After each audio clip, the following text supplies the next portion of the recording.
मेरे प्यारे दोस्तों, आप सभी का हमारे चैनल पर एक बार फिर से बहुत बहुत स्वागत है। दोस्तों, एक वीडियो हमने बनाया था कि 10th क्लास के बाद कौन सी स्ट्रीम बेस्ट है अगर हम आगे जाके आईएएस ऑफिसर बनना चाहते हैं। बहुत सारे लोगों ने 50,000 से ज़्यादा बच्चे और अभिभावक उसे देख चुके हैं, बहुत सारे लोगों ने उसे अप्रिशिएट किया है। तो अगर आप में से किसी बच्चे के मन में या किसी अभिभावक के मन में इसको लेकर अभी भी कोई डाउट है कि अगर किसी बच्चे को जाके आगे आईएएस ऑफिसर बनना है, यूपीएससी सिविल सर्विसेज एग्जामिनेशन देना है, तो अभी 10th के बाद कौन सी स्ट्रीम उसके लिए बेस्ट रहेगी वो आप देख सकते हैं। बिल्कुल डिटेल में हमने डिस्कशन किया है। फिर भी कोई डाउट अगर हो तो आप कमेंट सेक्शन में हमसे पूछ सकते हैं, और ज़रूरत पड़ती है तो कुछ बच्चों से मैं फ़ोन पे भी बात करता हूँ। दोस्तों, आज जो है हम दूसरे बहुत इंपॉर्टेंट टॉपिक पर डिस्कशन करने वाले हैं। बहुत सारे बच्चे ऐसे होते हैं जो कहते हैं कि अभी तो वो स्कूल के अंदर है, लेकिन वो कहते हैं कि आगे जाके हमें आईएएस ऑफिसर बनना है, यूपीएससी सिविल सर्विसेज एग्जामिनेशन देना है। तो सर हमें बताइए कि हम अभी से तैयारी कैसे करें। स्कूल से ही हम तैयारी करने लग जाते हैं ताकि आगे जाकर हम आसानी से इजीली आईएएस ऑफिसर बन सकें। तो दोस्तों, आज इसी के बारे में हम डिटेल में डिस्कशन करने वाले हैं। टॉपिक ये है कि 10th क्लास के बाद आप आईएएस एग्जामिनेशन की, यूपीएससी सिविल सर्विसेज एग्जामिनेशन की तैयारी कैसे स्टार्ट कर सकते हैं। इस सवाल का मैं जवाब दूं दोस्तों आपको, उससे पहले हम सबसे पहले जानेंगे कि ये आईएएस एग्जामिनेशन होता क्या है सच में। यूपीएससी सिविल सर्विसेज एग्जामिनेशन होता क्या है, यूपीएससी इस एग्जामिनेशन के थ्रू किस तरह के लोगों को सेलेक्ट करने की कोशिश करती है, इसके लिए किस प्रकार की तैयारी करनी पड़ती है। इन सवालों को दोस्तों मैं इस कारण से डिस्कस करना चाहता हूं ताकि जब मैं आपको बताऊं कि आप अभी से इस तरीके की तैयारी करो तो उसके पीछे के कारणों को आप जान सको कि मैं जो भी आपको चीज बता रहा हूं वो क्यों बता रहा हूं। तो चलिए शुरू करते हैं। दोस्तों, यूपीएससी यानी कि यूनियन पब्लिक सर्विस कमीशन, ये हमारे यहाँ एक संवैधानिक संस्था है, कॉन्स्टिट्यूशनल बॉडी है, जो हर साल यूपीएससी सिविल सर्विसेज एग्जामिनेशन को कंडक्ट करवाती है। इसके 3 स्टेजेस होते हैं।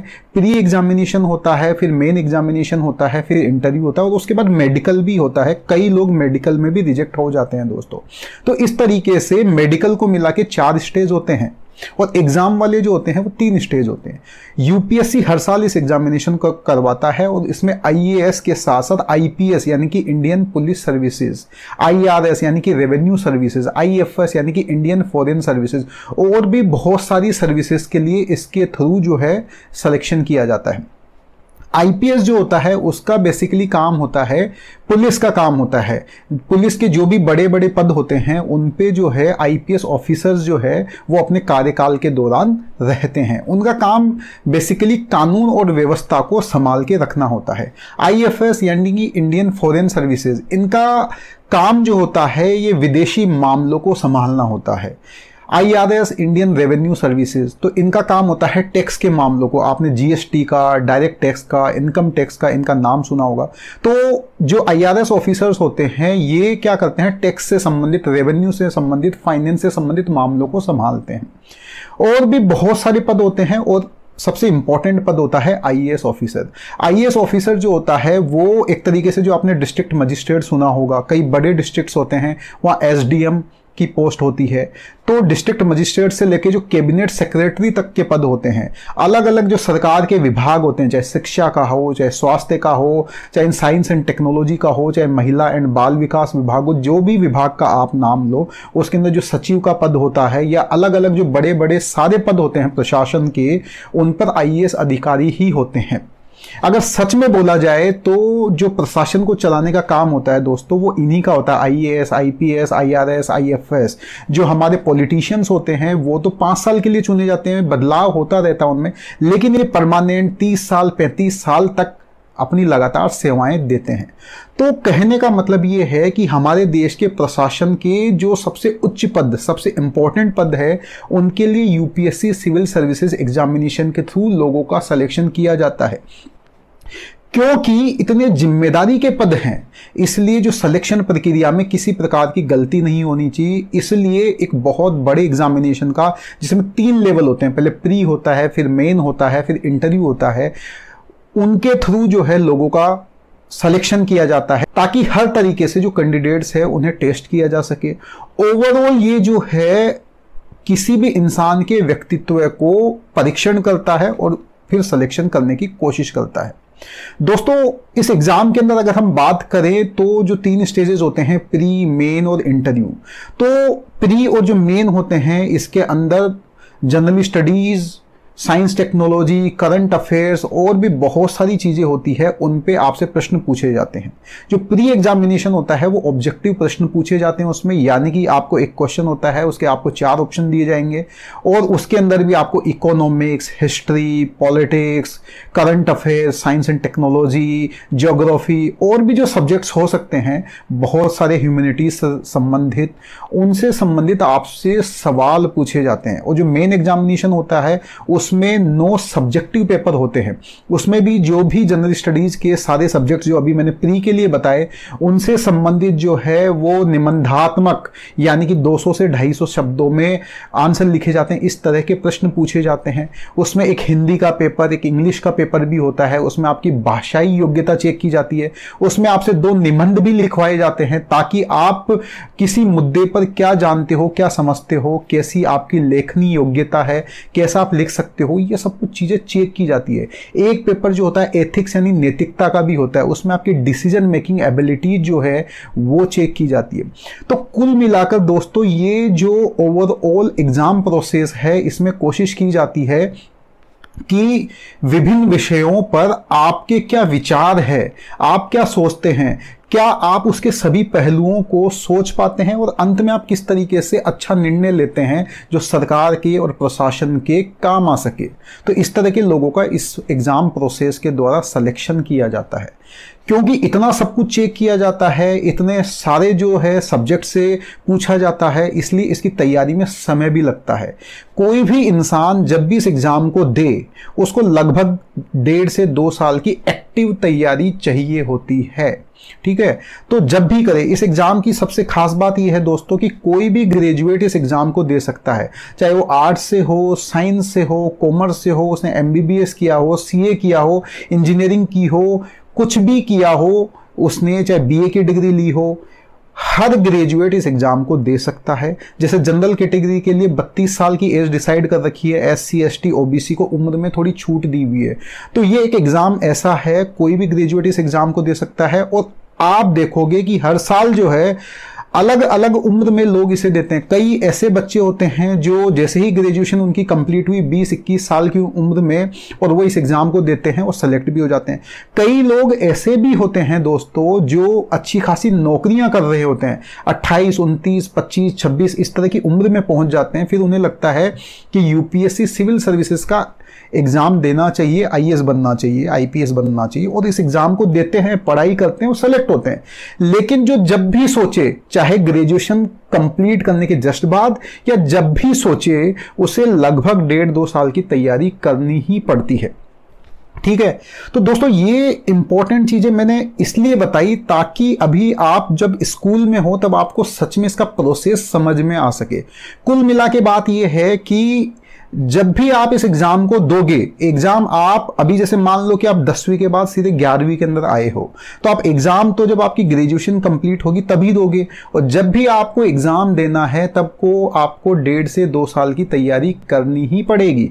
तो अभी आप क्या कर सकते हो उसके बारे में हम बात करने वाले हैं। अभी आप एक्टिवली तैयारी नहीं कर सकते हो। अभी आप क्या कर सकते हो कि जब भी आप अपनी तैयारी करोगे या जब भी एग्जाम दोगे, उस समय जब आप एक्टिव तैयारी करोगे, उसके लिए कुछ अपनी फाउंडेशन को स्ट्रॉन्ग करोगे, उसके लिए अपनी नींव को मजबूत करोगे। इसके अलावा और क्या कर सकते हो? इसके अलावा अपने अंदर कुछ ऐसे गुण, ऐसी क्वालिटीज डेवलप करोगे ताकि उस समय आपको लगेगा कि इस बड़े एग्जाम को देने का मेरे अंदर हौसला है। आपका कॉन्फिडेंस डाउन नहीं होगा, आपको अपने आप के ऊपर यकीन होगा कि हाँ, मैं इस एग्जाम को देने के काबिल हूं और मैं 1.5 से 2 साल तक तैयारी कर सकता हूं।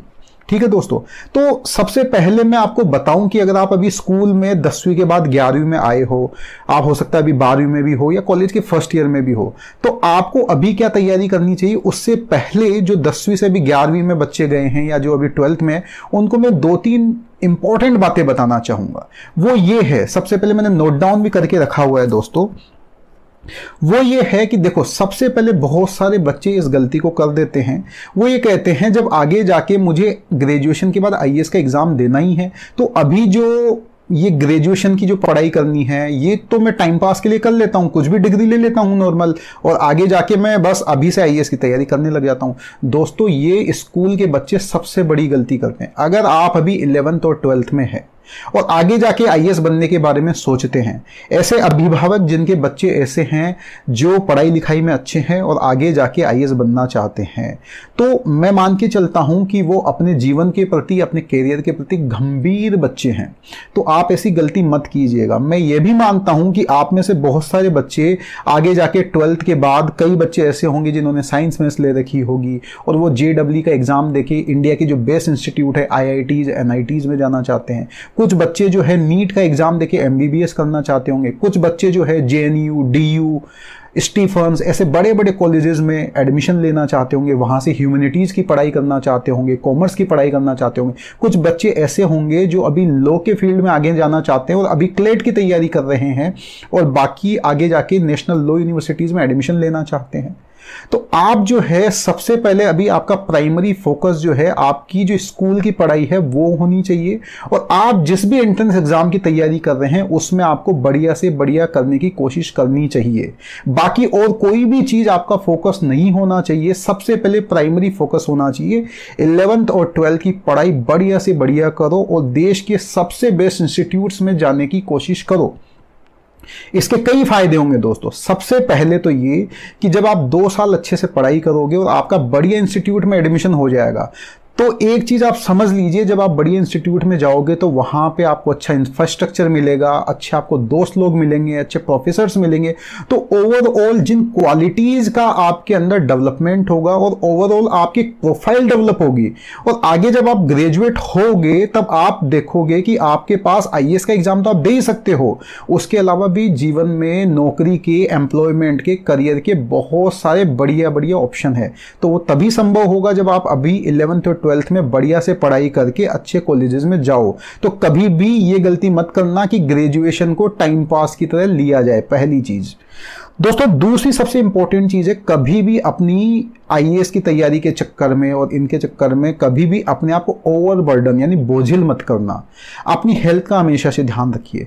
जितने भी बढ़िया बढ़िया खिलाड़ी हुए हैं आप देखोगे कि केवल टैलेंट से कुछ नहीं होता, आपको अपनी फिटनेस का भी ध्यान रखना पड़ता है। अभी आपको 11th 12th में भी पढ़ाई करनी है, बाद में ग्रेजुएशन करनी है और फिर आईएएस की भी लंबे समय तक 2 साल तक तैयारी करनी पड़ती है। तो हमेशा अपनी फिटनेस का, अपने हेल्थ का, अपनी जो है मेंटल हेल्थ का, फिजिकल हेल्थ का ध्यान रखिए, तभी आप पढ़ाई में आगे लंबे चल पाओगे। तो ये 2 चीजें बहुत इंपॉर्टेंट थी। अब आप ये कहोगे कि सर ये चीजें तो ठीक है, लेकिन अभी भी आपने ये नहीं बताया कि अगर मेरे को आगे जाके सच में आईएएस बनना है तो अभी मैं क्या तैयारी करूं।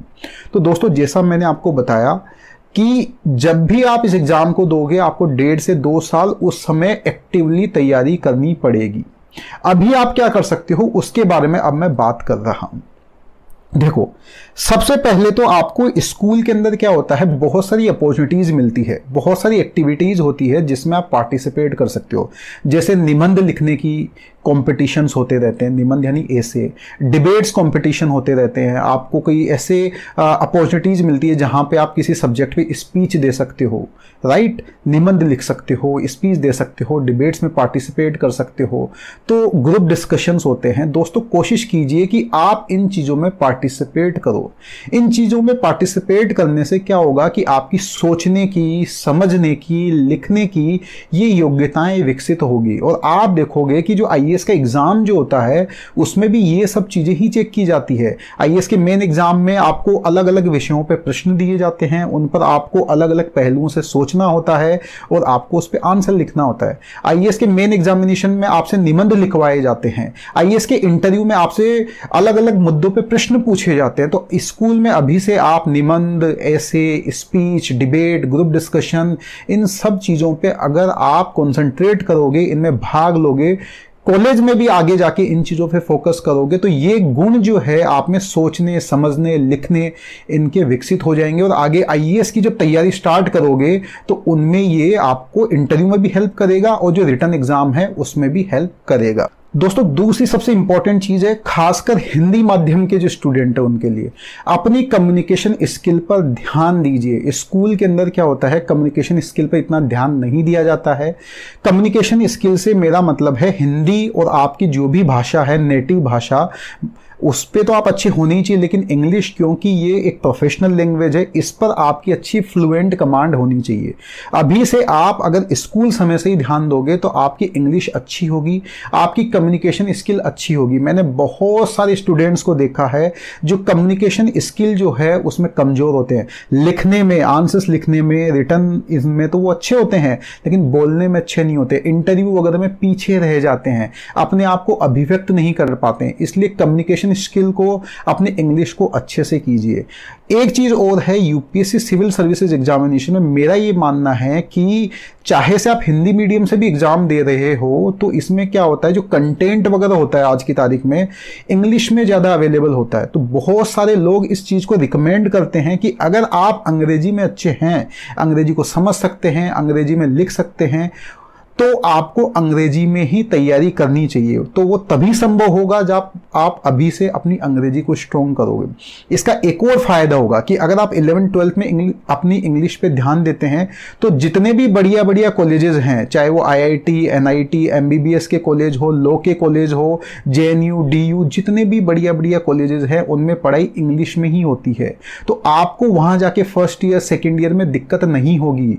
बहुत सारे बच्चे होते हैं जो हिंदी माध्यम से होते हैं और स्कूल में जब अंग्रेजी में पढ़ाई होती है तो उनको फर्स्ट सेमेस्टर, सेकंड सेमेस्टर में बड़ी दिक्कत होती है। तो इसलिए आप अपनी अंग्रेजी पे, कम्युनिकेशन स्किल पे ध्यान दीजिए। ये आपको कॉलेज में भी हेल्प करेगा और आईएएस के एग्जाम में, रिटर्न में और साथ में इंटरव्यू में भी हेल्प करेगा। ठीक है, साथ में अपने अंदर कुछ ऐसी क्वालिटीज डेवलप कीजिए, जैसे टाइम मैनेजमेंट की क्वालिटी डेवलप कीजिए, डिसिप्लिन की क्वालिटी डेवलप कीजिए। आप अभी 11th-12th में जो भी अपनी पढ़ाई कर रहे हैं उसको बहुत ढंग से कीजिए, किसी को आपको कहना ना पड़े। टाइम मैनेजमेंट का मतलब होता है दोस्तों, जैसे कई बार क्या होता है, अभी हम पढ़ाई कर रहे हैं, हमारा अपने आप के ऊपर नियंत्रण ही नहीं है, कोई फोन आता है हम उसमें लग जाते हैं। टिकटॉक, व्हाट्सएप, फेसबुक, इन्होंने हमारी जिंदगी को बहुत ज्यादा प्रभावित कर दिया, लेकिन इसकी वजह से हमारे रिजल्ट्स भी प्रभावित हो रहे हैं, हमारी mental strength, mental health, physical health भी प्रभावित हो रही है। तो हमें क्या करना है, हमें यार अगर बड़े गोल रखने हैं, अगर आपको 12th के बाद बढ़िया कॉलेज हासिल करना है तो आपको अभी से क्या करना होगा, अपने समय को उसी चीज में लगाना पड़ेगा ताकि आप अच्छे से एंट्रेंस एग्जाम को क्लियर कर सको। तो एक फॉर्मूला मैं आपको देता हूं, 55-5 का फॉर्मूला। आप इसे 50 और 10 भी कर सकते हो कि जब भी आप 50 मिनट या 55 मिनट अच्छे से पढ़ाई कर लेते हो तो आप अपने आप को 5 मिनट एंटरटेन कर सकते हो। आपको हक है ना, पहले 55 मिनट या 50 मिनट मेहनत करो, फिर 5 मिनट या 10 मिनट आप रेस्ट कर सकते हो। इस रेस्ट में भी अपने आप को एंटरटेन करो इस तरीके से कि आगे जब वापस 50 मिनट पढ़ाई करोगे तो आप में एनर्जी रहेगी। ऐसा नहीं इधर उधर वेस्ट कर रहे हो, अपने आप को थका रहे हो। कोशिश करो कोई गाने सुन लिया, कोई गेम खेल लिया, इस तरह की 5 या 10 मिनट में एक्टिविटीज करने की कोशिश करो। तो दोस्तों टाइम मैनेजमेंट और डिसिप्लिन आपको सीखना होगा, क्योंकि अगर अभी आपने सीख लिया तो आगे आपको हौसला मिलेगा जब भी आप आईएएस की तैयारी करोगे, क्योंकि उसमें दिन में 8 से 10 घंटे लग के लगभग 1.5-2 साल तक तैयारी करनी पड़ती है। तो इसको अभी से सीखें। अब सबसे इंपॉर्टेंट चीज वो ये है कि आपको न्यूज़पेपर पढ़ने की आदत डालनी है, और वो भी कोशिश कीजिए कि इंग्लिश में पढ़िए। द हिंदू, इंडियन एक्सप्रेस, ये 2 न्यूज़पेपर है। अगर आप हिंदी माध्यम से है, शुरू में दिक्कत होती है तो टाइम लीजिए, कोई दिक्कत नहीं है। आप 2, 4, 5 महीने के अंदर इंग्लिश के न्यूज़पेपर को पढ़ने में कंफर्टेबल हो जाएंगे, और साथ में आप चाहे तो हिंदी के न्यूज़पेपर भी पढ़ सकते हो। लेकिन ये 2 न्यूज़पेपर है, द हिंदू और इंडियन एक्सप्रेस, इनमें से कोई भी एक आप पकड़ लीजिए। इसको आपको पढ़ने की आदत डालनी है। और दोस्तों न्यूज़पेपर को जब भी आपका स्कूल के अलावा जो भी आपने पढ़ाई की उसके अलावा जब भी आपका फ्री समय होता है तब इसको पढ़िए। इसको पढ़ना कैसे है वो मैं आपको बता देता हूं। जैसा मैंने आपको बताया कि आईएएस एग्जामिनेशन का जो मेन एग्जामिनेशन होता है और या जो इंटरव्यू होता है, तो आपको वहां पर क्या होता है कि बहुत सारे मुद्दों पे सवाल पूछे जाते हैं। वो किसी भी मुद्दे पे हो सकता है, अर्थव्यवस्था पे हो सकता है, समाज के मुद्दे पे हो सकता है, ज्योग्राफी के मुद्दे पे हो सकता है, इतिहास के मुद्दे पे हो सकता है ना, किसी भी मुद्दे मुद्दे पे हो सकता है, उस पर कोई प्रश्न नहीं दिया जाएगा, आपको उसके बारे में सोचना समझना होगा, अलग अलग पहलुओं के बारे में लिखना होगा, फिर अंत में एक आपको अपने कंक्लूजन सॉल्यूशन ये भी देना पड़ सकता है। तो अभी से जब आप अखबार पढ़ते हैं तो उसके अंदर जो भी राष्ट्रीय अंतर्राष्ट्रीय स्तर की जो खबरें हैं, या जो अर्थव्यवस्था से संबंधित खबरें हैं, या जो आपकी राज्य व्यवस्था राजनीति से संबंधित जो खबरें हैं, साइंस टेक्नोलॉजी से संबंधित जो खबरें हैं, जो भी खबरें आती है और हमारे इर्द गिर्द जो भी चलता है, इसको थोड़े खुले दिमाग से सोचने की कोशिश कीजिए। आप चाहे तो इन चीज़ों को समझने के लिए किसी की हेल्प ले सकते हैं, इंटरनेट की हेल्प ले सकते हैं, लेकिन आपकी कोशिश अभी ये होनी चाहिए कि जो आपके दिमाग जो है इसका विस्तार किया जाए, किसी भी पहलू पे, किसी भी मुद्दे पे सोचने की, समझने की एबिलिटी जो है, क्षमता जो है वो विकसित की जाए।